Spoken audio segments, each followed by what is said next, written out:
New Elgin, Morayshire, Scotland, May 1977. Two young children were playing in a field when they heard a strange humming noise. They followed the noise into the nearby woods, where they saw a strange object hovering a few feet above the ground.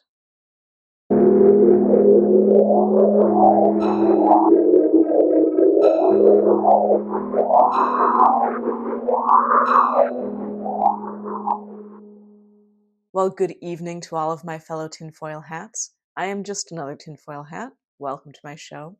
Today, we will be discussing the fascinating case of the Morayshire Marauder. So, this case occurred in Morayshire, Scotland, in the town of New Elgin, to be exact, and involved two 10-year-old girls, Karen McLennan and Fiona Morrison.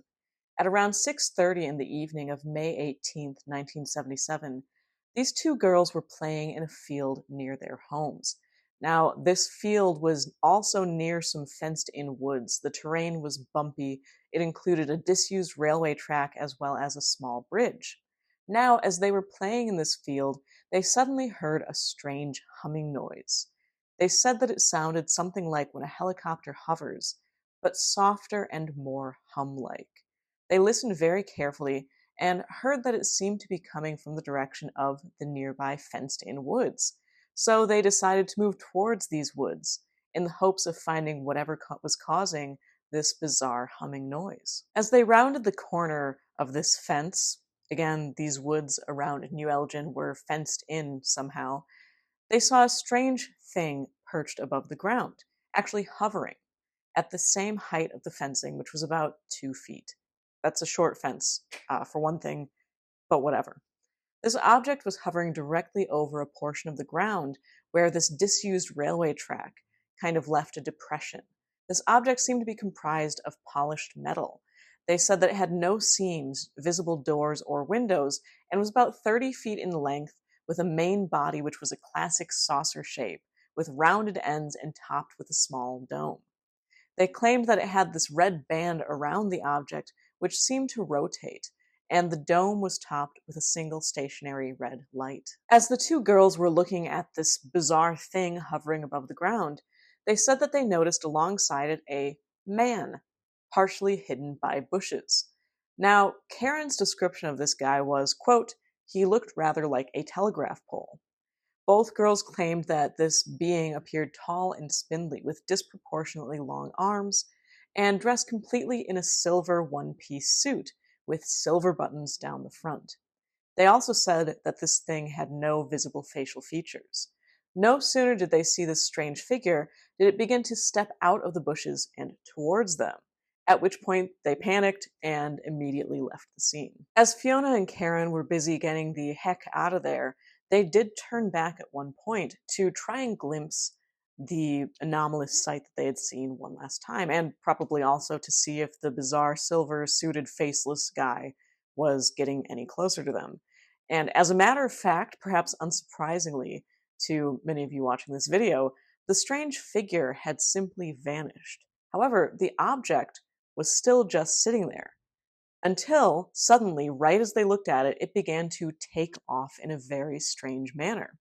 They said that it moved left a little, up a little, left a little, up a little, kind of gaining altitude in this weird, jerky motion, until at the third move like that, it simply shot straight up into the sky and totally vanished. The two little girls, ran home, told their parents about this weird thing that they had seen, and you might think there would be some sort of big struggle of like, oh, are you sure you saw what you thought you saw? Oh, honey, that doesn't exist. But no, both of their mothers completely believed them for the simple reason that both of them had also heard a strange noise on that fateful evening of May 18th, 1977, around the same time that their daughters had had this bizarre sighting.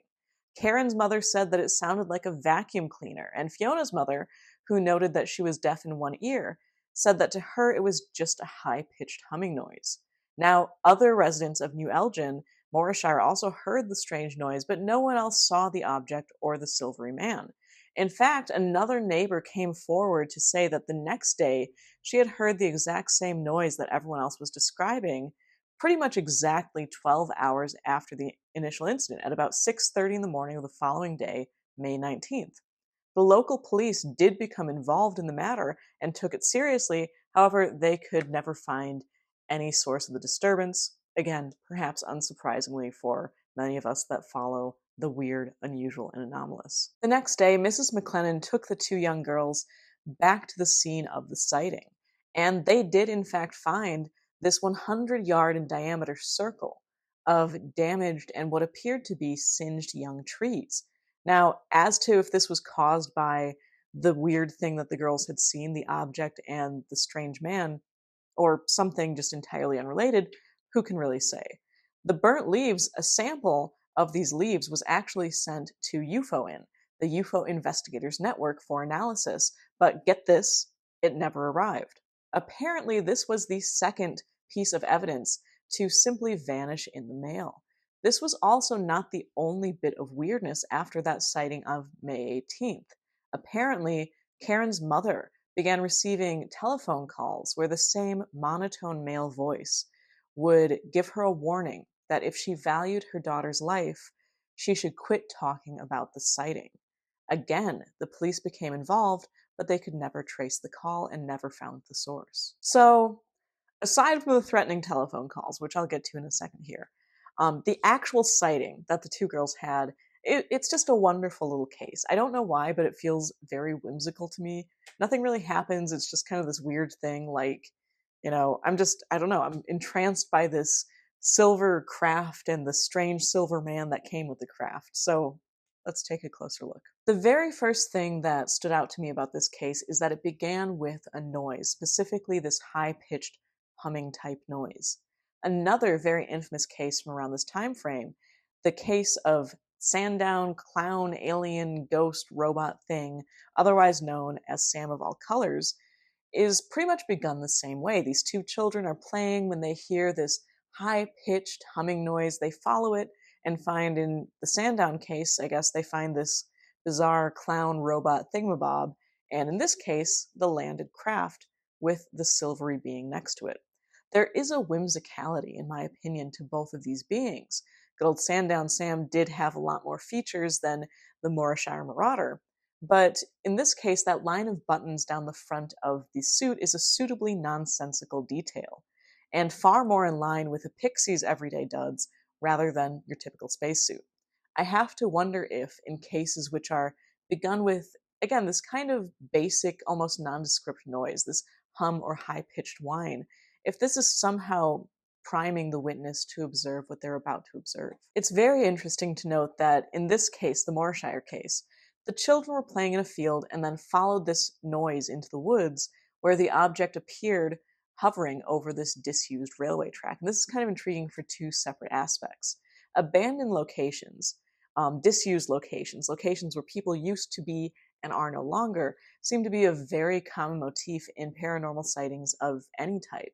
Of course, we think of abandoned homes and ghosts, but it also includes cryptids, and in this case, UFOs and UFOnauts.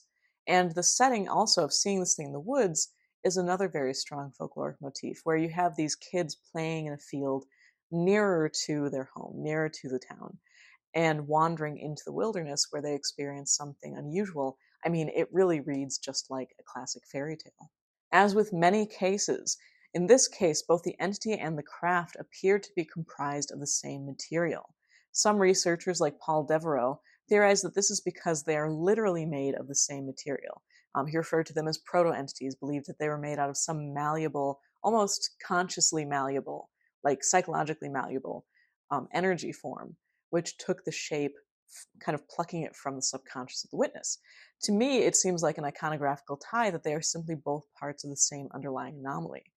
Again, possibly being shaped by what the witness expects or what the witness doesn't expect, or these longer running folkloric motifs. It's a big question as to where kind of the individuality of the event itself begins and where it ends. In this case, we also have the sudden disappearance of the entity, followed by this jerky kind of takeoff of the craft. I find it very interesting that the entity just simply vanished while the craft waited until the girls looked back. This is another aspect which we see time and time again in every different type of encounter, where it seems as though the phenomenon awaits for the observer. I think that this is just a strong tie showing us again that we are far more connected to these anomalies and they are more connected to us than we would think. And, it's just kind of this perfect timing where so often people would not have witnessed something if they had been even 10 seconds earlier, 10 seconds later. And in this case, again, the thing was just waiting for them to look back to take off. I mean, so often it seems as though escalations in cases, or again, appearances or disappearances, are ushered in by the observer observing it, which I find very intriguing. Not to mention, another big cross-field aspect in this case is the facelessness of the entity. Whether covered by a spacesuit, as we could kind of see in this case, in, again, other so-called UFOnaut sightings, or a veil in the case of the Banshee, a mist in the case of many religious sightings, or hair in the case of certain Bigfoot encounters. All across the Ouija board, anomalies show up without a face. To me, this is again a pretty strong giveaway that whatever these things are, they come in all of these apparently different forms. They are comprised of the same basic, if you want to say, construction or material or immaterial, if that makes any sense. Now, on to the one aspect of this encounter which is decidedly darker, and that is the continuing strangeness of the telephone calls. Apparently, Fiona's mom even claimed to see lights kind of darting around the area where the two girls had spotted the object on May 18th. In my opinion, there is a very good chance that after this case did gain some traction in the media, and so after it gained some of that traction, some notoriety, to me it seems very likely that those little lights could have been sightseers or UFO spotters, as Keel called them, the little old ladies in tennis shoes, out hoping for a repeat sighting. The phone call truly could have been someone's idea of a joke, or it honestly could have been some sicko. But, even the leaves getting lost in the mail on their way to the UFO investigation network. I mean, all of this could simply be human error. On the flip side, for all of that I just said, I do tend to think of, once again, good old John Keel, and how missing mail, burned homes or files, weird telephone calls, just general oddness outside of the oddities that people are seeing or studying, just seem to occur to people who study or see all of these weird things. As to whether, again, that's what this in particular was, who really knows? Well, if you enjoyed this episode on the Morayshire Marauder, please like, and if you're new to this field of crop circles, go ahead and subscribe to see what weirdness the future may have in store. Till then, you can keep up with me on my free blog at patreon.com/JustAnotherTinFoilHat, and be sure to tune in to Somewhere in the Skies, the very best in anomalous listening, and every other Friday, that is the home of the audio version of Just Another Tinfoil Hat. For today, I'm Zelia Edgar, signing off. Doing.